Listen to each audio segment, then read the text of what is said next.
About 5 years ago I started doing street photography. In this video I'll share 5 lessons that I've learned over the years that would have really helped me if I had known sooner. Not some basic photography tips, but actual lessons. But first, let's take a little road trip.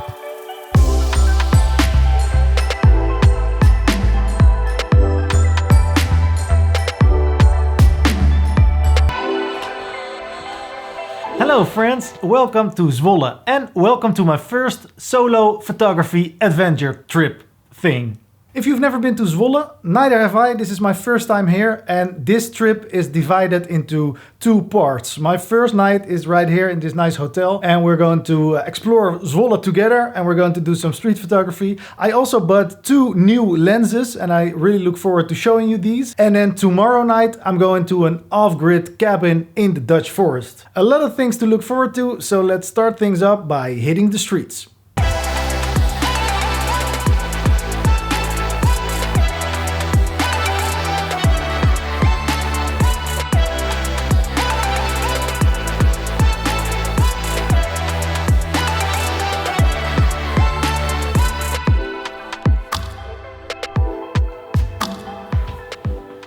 About 5 years ago, I started street photography, and in the process of trying to become better as a street photographer, I have learned a thing or 2. And the first thing I would like to talk about is learn how to learn. I never really learned how to pick up a new skill, how to learn something new.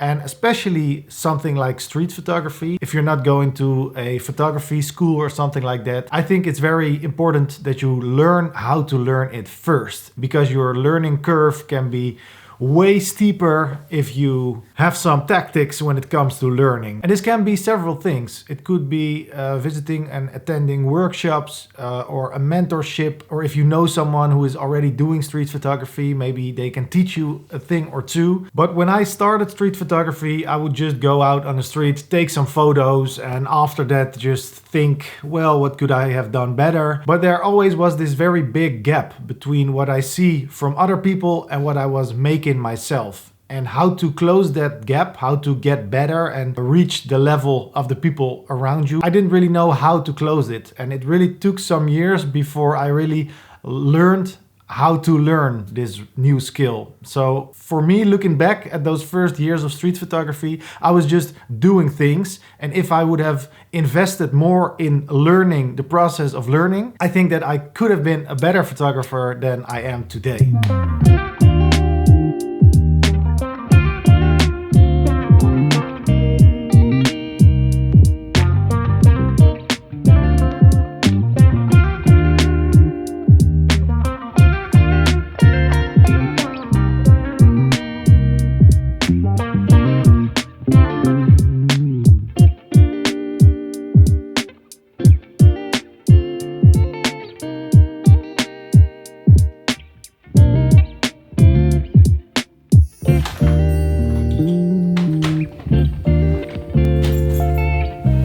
All of those images were shot on my new Sony 50mm 1.2 lens, which is a crazy expensive high-end super lens. It's the best lens I have ever owned by far. It cost me an arm and a leg, but I'm very happy I made this investment. Of course, street photography is usually shot on a little bit of a wider lens, but lately I have been drawn to different types of focal lengths, like 85mm and 50mm. And if you follow me on social media, you also probably have seen that I am shooting more and more street portraits. And I was searching for a lens that could do it all, basically. And this lens will be good enough to use for the next, well, decade at least. So I'm very, very happy with this lens. This is not the only lens I got. I also bought the 85 1.8. Why didn't you buy the 85 1.4 G Master? Well, I have that one at work and I also used it. I tested it. I also tested the Sigma 85 1.4, which is the better choice between the two, by the way. But for my needs, this lens is basically all I could ask for. It's light, it's compact. At 85mm with 1.8 you still get very nice and creamy backgrounds. So I decided to invest in the 51 1.2 and then spent a little less on the 85 1.8. Those are my two new lenses and I'm very, very happy with them. So it's starting to get dark. I am a little bit tired, so I'm going to hit the shower, get to bed, and I will see you tomorrow morning.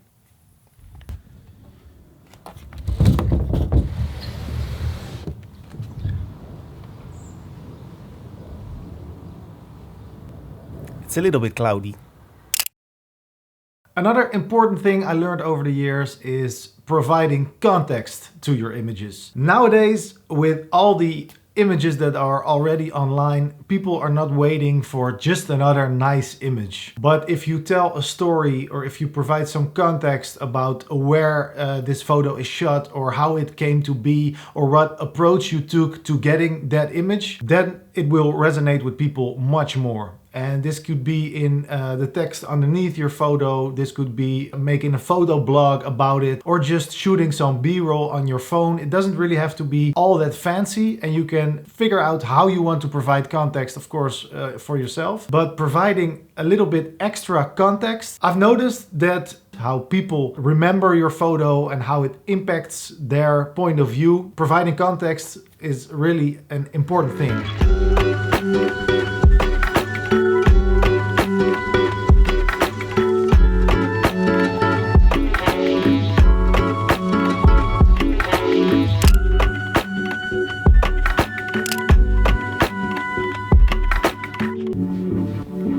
Another very important thing I've learned over the years is that social media is not street photography and street photography is not social media. And there's a very big contradiction in this, because probably all the photographers of this day and age that you probably know them through social media. However, you should never view likes and followers and social media reach as a measurement tool for how good of a street photographer you are. And you should never only post to the online world. The street photography world is much bigger than social media. I already talked about this a little bit in last week's video, but I think this is a very important thing, and I think that there are a lot of people who are not happy with their street photography today, not because of street photography, but because of social media. So you should really separate these two in your head, and you should see social media as a potential tool, one of the tools for being a street photographer, and it's nothing more than that. So you could consider making prints, consider making a zine. Maybe you can do a little exposition in your local library or stuff like that. Meet other local street photographers. Don't only invest in the online social media world. And now it's time for some breakfast.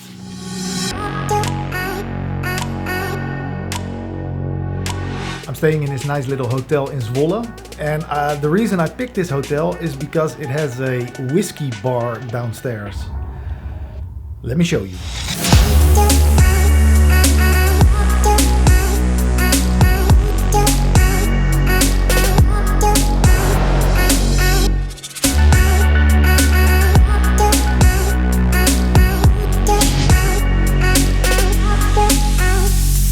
And those B-roll shots are provided by the great and powerful 50mm 1.2.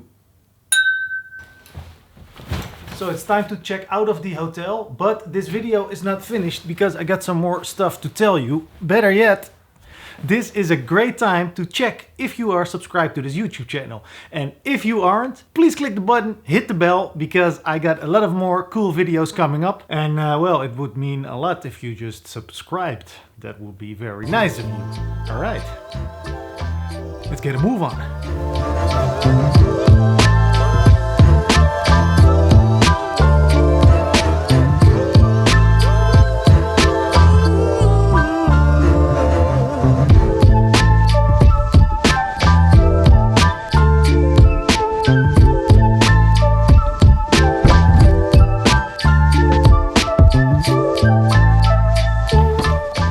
I've yet to tell you why I'm taking this trip in the first place. So here is the short story. Me and Jessica are high school sweethearts. We have known each other for a long time, and it's only logical that when you're in a relationship you take trips together. As you probably know, we have 2 kids. Lucas, our youngest, is now almost 1.5 years old, and the last year has been pretty hectic and pretty busy. Me working full-time, Jessica working full-time. Jessica also has her own company which she tries to do on the side, which is really taking off. And of course I'm trying to make some videos and doing some street photography. And we have 2 kids and a family and friends. Well, long story short, we have a full life, and we decided it would be good for both of us to take some time for ourselves, just a little trip to get some rest. So last week Jessica went 2 nights to an hotel, and I took this trip and I divided it into these 2 portions: street photography in Zwolle and going to an off-grid cabin, which I'm going today.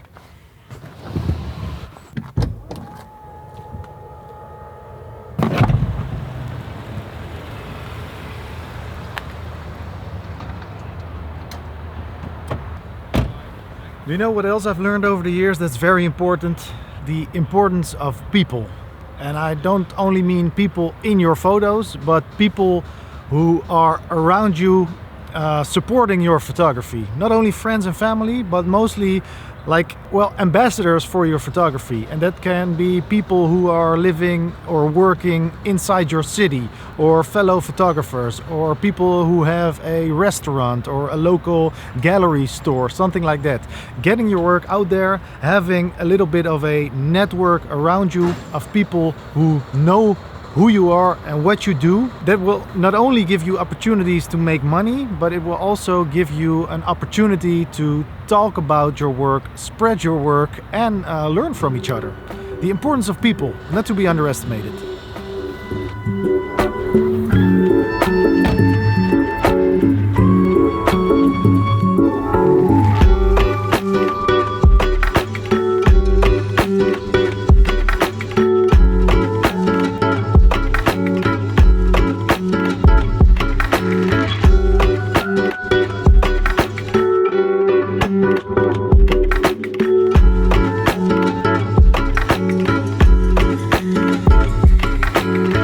I'm now on my way from Zwolle to the Sallandse Heuvelrug, which is where I will spend tonight. And all across this road you see the Dutch flags hanging upside down. Now there is this big polarization in the Netherlands between the government and the farmers, and it has everything to do with the CO2 emission. And I am a moron, so I do not know the full extent of the discussion, and I don't know what it implies, but there are protesting farmers everywhere throughout the Netherlands right now.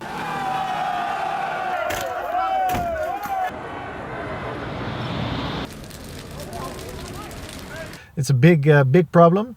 And what I have learned from this when it comes to the flags is that this comes from the old days of trading ships who were at sea. When they were in distress, they would hang the flag upside down, so other ships would see that that there's something not going quite right with the ship. And the farmers, of course, feel like the country is in distress, so that's why you see flags upside down hanging everywhere. So I did want to show you this.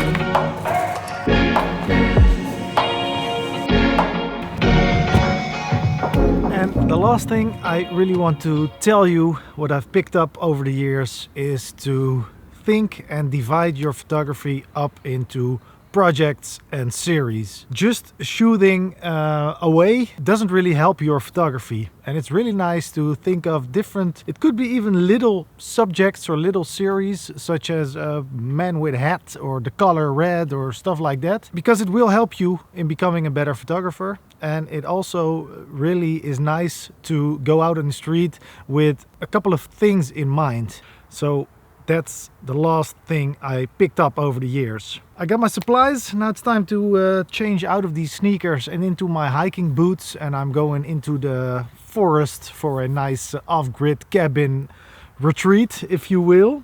I'm going to take you with me, but not in this video. I will do that next week.